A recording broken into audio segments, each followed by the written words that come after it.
May hapon mga katik-atik. Tanawa na sa mo mga iro atik-atik. Nagpabadlong na sad. Ano? Sa biskwit tapos tindahan na po nakakuha atik-atik. Oh. Oh. Nabuslot yun yung atik-atik. Awa. Asa mo na atik-atik na mo iro ana. Sus ginuo ko. Kundili, kindi. Pangwaos tindahan kana biskwit. Siya rin nagkuha na sa tindahan na atik-atik. Kat-katam na siya nagto. Gibuslutan gid oy. Unsa ngisa?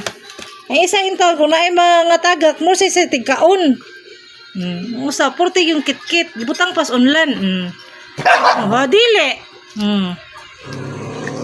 Muna style nila. Tao.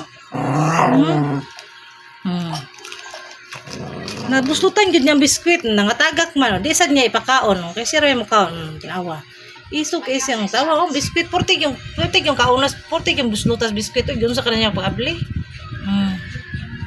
portig yung madungo na lagi ng iro kung usay kindi bisa unsa lagi pang kanon ani nila atik-atik mut lang nasaktom tenis kaon oy ano mga unsa ni mga iro dili dili imo ng brother, dili.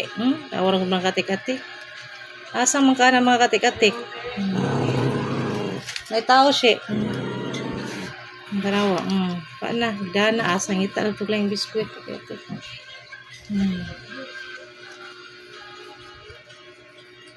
Na ano, alam sa ngita na sa, usang may tigkaon. Isa may tigkaon tik-tik. Tara, nga na, guyod na. Na may tao nga to siya. Biyaan na, balik na po na tik-tik. Nasa mukhaan ang mga hoy.